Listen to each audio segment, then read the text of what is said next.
silakan. Insya Allah diperlukan kami siap. Ini Bapak, ini saya ada tugas di modul 3, ini di modul 3.1 tentang pengambilan keputusan berbasis nilai-nilai kebajikan sebagai pemimpin. Saya harus mewawancarai kepala sekolah yang instansi saya bekerja, kemudian kepala sekolah yang ada di luar dari luar sekolah. Ini yang pertama dari Bapak dulu. Gimana Bapak sih? Ya, siap insya Allah siap. Saya akan menjawab pertanyaan Bapak untuk yang pertama. Selama ini bagaimana Bapak dapat mengidentifikasi kasus-kasus yang merupakan dilema etika atau budi moral?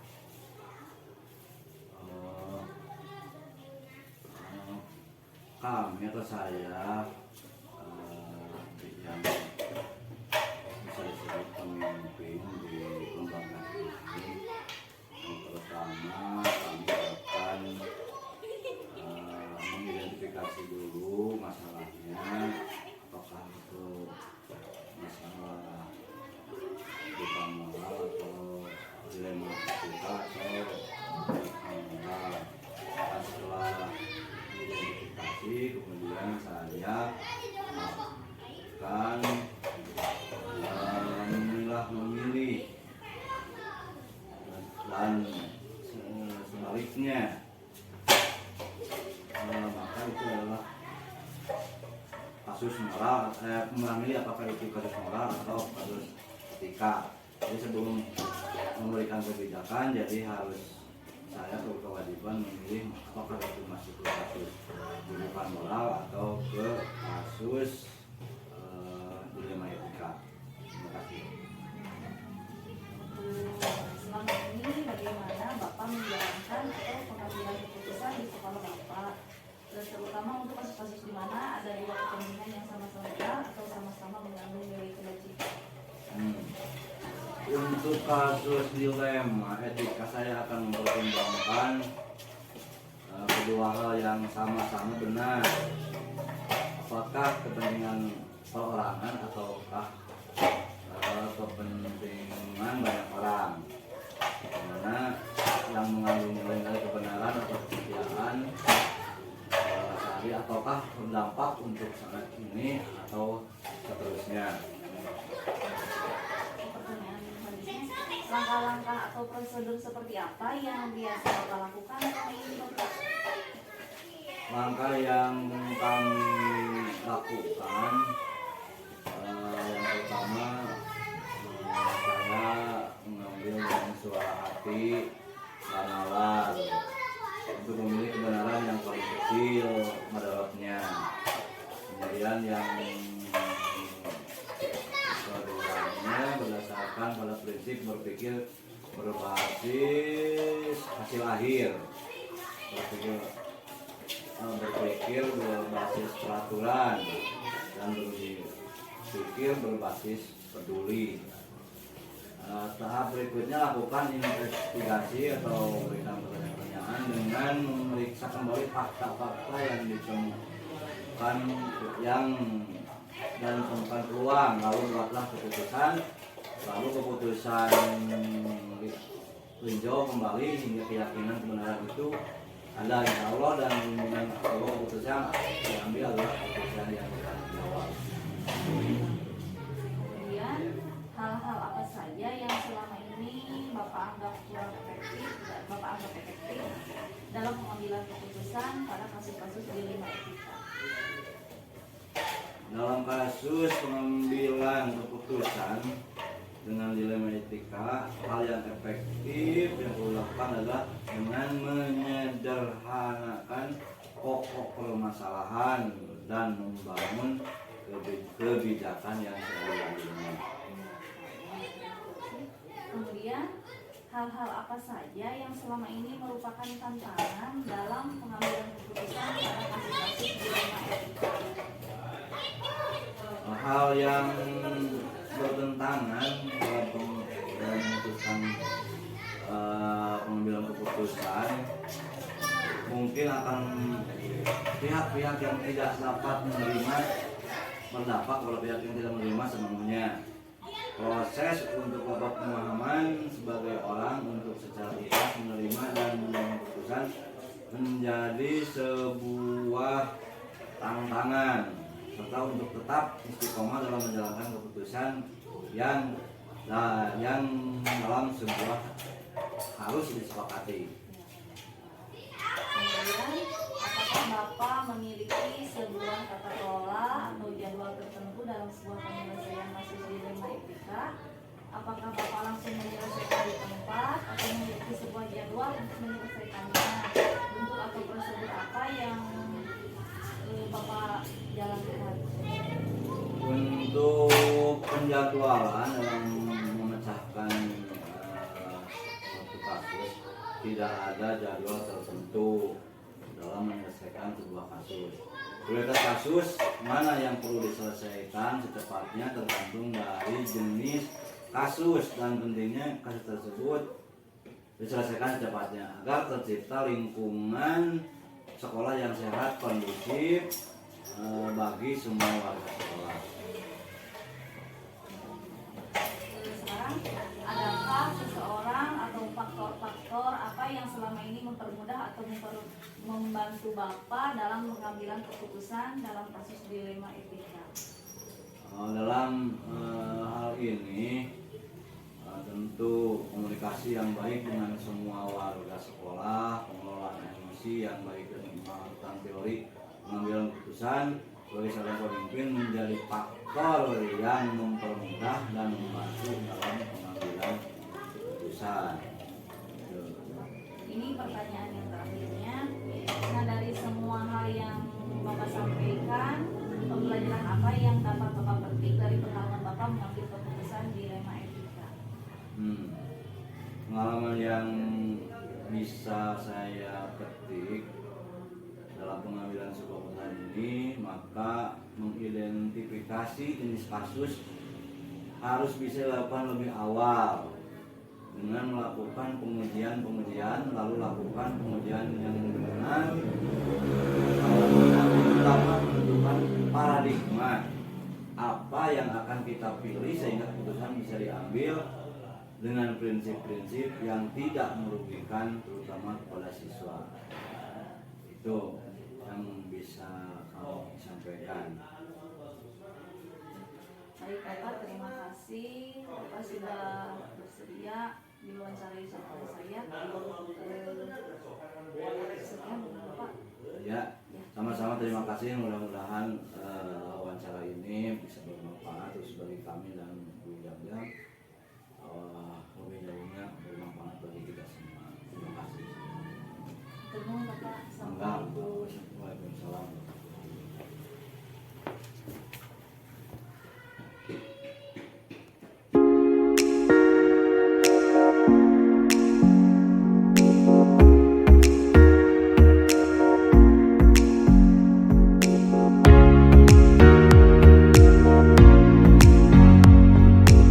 Bapak. Waalaikumsalam. Selamat pagi Pak. Ya, selamat pagi. Maaf, mohon mengganggu waktunya. Apakah Ya. Bapak bersedia? Ada waktu? Ya, bersedia. Ya, silakan.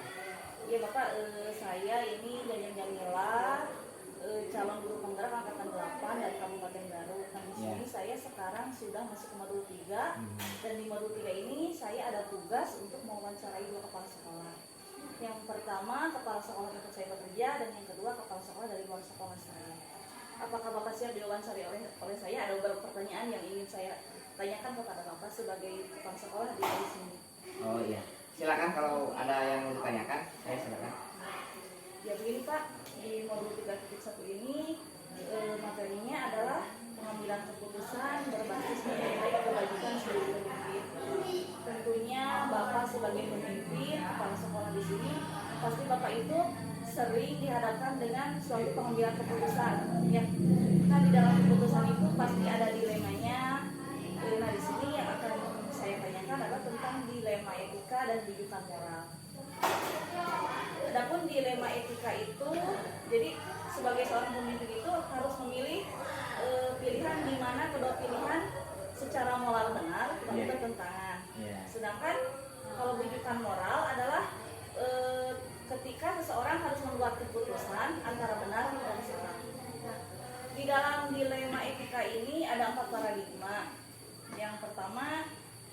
lawan kelompok, 2 rasa keadilan lawan rasa kasihan, yang ketiga kebenaran lawan kesetiaan, dan yang keempat jangka pendek lawan jangka panjang. Iya. Ya. Selain empat paradigma itu, dalam mengambil keputusan juga tentunya harus memakai 3 prinsip. Prinsipnya yang satu, berpikir berbasis akhir, kemudian berpikir berbasis peraturan, dan berpikir berbasis rasa peduli. Selain paradigma dan 3 prinsip juga ada 9 langkah yang tentunya oleh seorang pimpinan harus ada pengambilan keputusannya dengan 9 langkah. Nah, mungkin kita langsung saja ya Pak ke pertanyaannya. Iya, boleh, silakan. Selama ini ya Bapak sebagai kepala sekolah di sini di SMP PGRI Bungbulang, bagaimana Bapak dapat mengidentifikasi kasus-kasus yang merupakan dilema etika atau bujukan moral di sini? Sebelumnya saya perkenalan diri dulu. Nama saya Dede Sufyan. Saya di sini ditugaskan sebagai kepala sekolah SMP PGRI Bungbulang. Langsung saja ya untuk soal itunya apa? Soal yang barusan. Jadi di sini saya dalam pengambilan keputusan atau tata cara bagaimana untuk mengidentifikasi kasus-kasus yang muncul di SMP PGRI Bungbulang.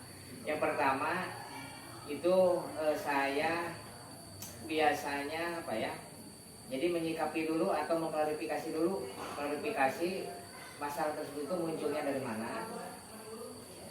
Terus siapa yang pertama kali memunculkan masalah tersebut. Sesudah itu mungkin kita melakukan sebuah rapat ya, terus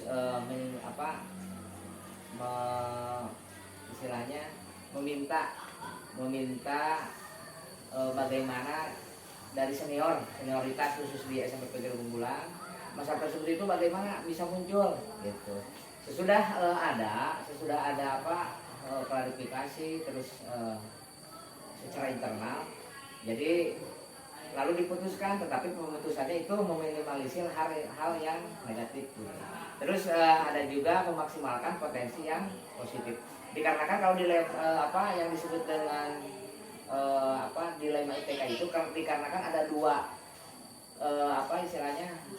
kasus atau dua tanggapan atau opini, tetapi hal tersebut itu bagus tetapi bertentangan dengan moral begitu ya. Iya. Ya begitu saja kalau pertanyaan yang pertama. Lanjut ke pertanyaan kedua ya Pak. Ya. Selama ini bagaimana Bapak menjalankan pengambilan keputusan di sekolah Bapak, terutama untuk kasus-kasus di mana ada dua kepentingan yang sama-sama benar atau sama-sama mengandung nilai kebajikan. Yang pertama untuk pengambilan keputusan terkait dengan hal tersebut, saya lakukan yang pertama dengan pendekatan komunikasi maksudnya ada sosialisasi dulu atau ngobrol-ngobrol secara ringan itu di sekolah. Terus yang selanjutnya ada koordinasi, mungkin tadi sudah disinggung, yaitu melakukan sebuah baik rapat formal maupun rapat non formal mungkin secara berkoordinasi ya. Tetapi dalam pengambilan keputusan tersebut itu yang dikedepankannya itu adalah bagaimana pendapat dari internal. Kalau di luar kan itu hanya sebatas istilahnya cuma melihat dari luar saja, tetapi dalamnya itu belum tahu. Tetapi yang paling utama itu ketika mau mengambil keputusan dilihat dulu dari guru-guru atau stakeholder yang ada di sekolah gitu. Bagusnya seperti apa, mana yang lebih baik, mana yang guru, kalau yang baik mungkin dilakukan, kalau yang buruk mungkin ditunda dulu gitu. Ya berarti Bapak kalau menyelesaikan masalah pasti dikomunikasikan dulu dengan guru-guru yang ada di sini Pak. Iya, tidak selama saya gitu, tidak pernah membuat keputusan sendiri gitu. Iya. Jadi ada koordinasi dulu. Ya. Iya baik Pak. Di dalam mengambil keputusan tersebut tentu ada langkah-langkah atau prosedur apa yang biasa Bapak lakukan selama ini Pak? Ya.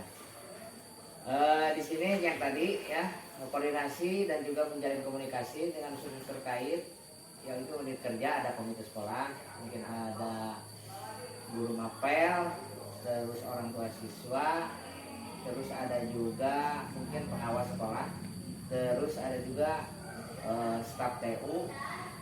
Pokoknya stakeholder yang ada di sekolah yang membantu bagaimana sekolah ini bisa berjalan lancar mungkin gitu aja. Itu yang apa tata caranya. Jadi ada urutan-urutan, kita buat dulu jadwalnya, sesudah itu kita undang ke sekolah, sesudah diundang ke sekolah lalu dirapatkan gitu, menghasilkan sebuah keputusan yang baik gitu.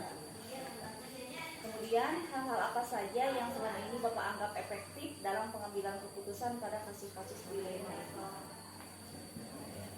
Jadi yang khususnya kalau menurut saya gitu ya, untuk pengambilan keputusan senantiasa yang pertama ya yang tadi komunikasi dulu yang utama. Terus ada di sini juga apa ya, menjaga keberpihakan. Maksudnya menjaga keberpihakan itu tidak pro ke ini, tidak pro ke itu gitu. Jadi yang terbaik saja gitu yang diambilnya. Ini dikarenakan ada contohnya 5 guru nih dekat dengan saya. Ada sebuah pendapat yang baik, ini 2 guru yang tidak dekat. Tidak diambil, yang 2 tidak, tapi mana yang lebih baik gitu. Yang istilahnya dapat memajukan visi dan misi lah mungkin gitu aja. Ya. Nah, tentunya di dalam pengambilan keputusan tersebut yang sudah Bapak paparkan barusan, hal apa saja yang selama ini mungkin ada tantangan dalam pengambilan keputusan pada kasus-kasus dilema ini kan? Ya. Kalau tantangannya itu dalam tahap penyesuaian diri terhadap keputusan yang diambil, yang tidak mungkin bisa memuaskan kedua belah pihak gitu. Jadi bagaimana caranya, intinya bisa menerima, tetapi menerima itu sambil mengerti gitu. Sebabnya tidak diterima itu ini alasan untuk kedepannya. Kalau diterima itu ini baiknya kedepannya gitu.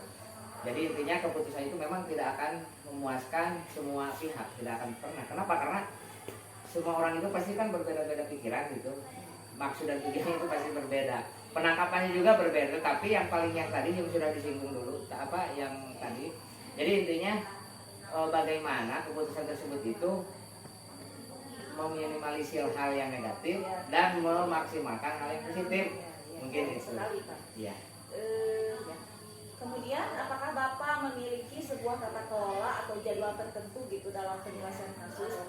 Kemudian langsung menyelesaikan di tempat atau memiliki sebuah jadwal untuk menyelesaikannya, untuk atau prosedur seperti apa yang Bapak jalankan? Ya, kalau jadwal itu tidak ada. Biasanya kalau ada kasus seperti itu langsung kita duduk bersama, diselesaikan secara cepat. Kenapa? Karena kalau masalah disimpan atau apalagi diselesaikannya tidak secara cepat, maka semua kegiatan atau jadi masalah itu jadi menambah gitu. Tadinya satu kayak itu jadi istilahnya menambah gitu. Jadi intinya bagaimana caranya ada masalah cepat diselesaikan dan istilahnya cepat mengambil keputusan dan merubah hal tersebut itu menjadi lebih baik gitu, lebih cepat lah itu ya. Ya, lebih cepat lebih baik ya Pak. Iya kan gitu.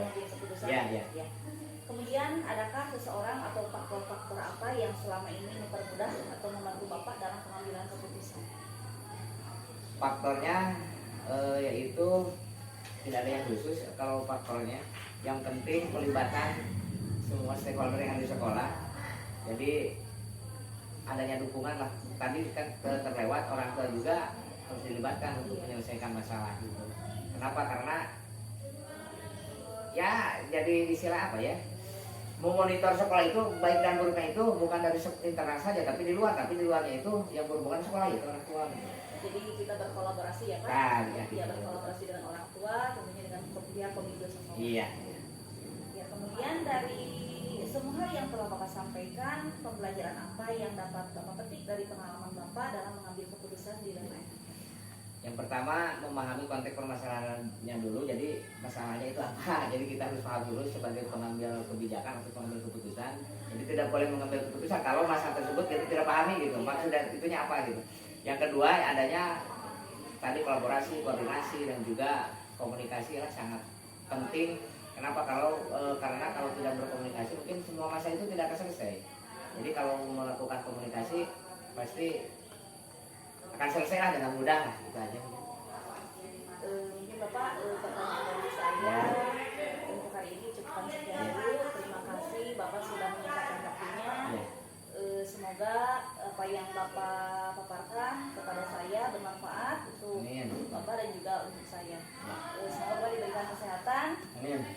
Dan sekolah ini semoga tambah sukses. Ya, amin. Terima kasih Bapak. Terima kasih. Assalamualaikum. Waalaikumsalam.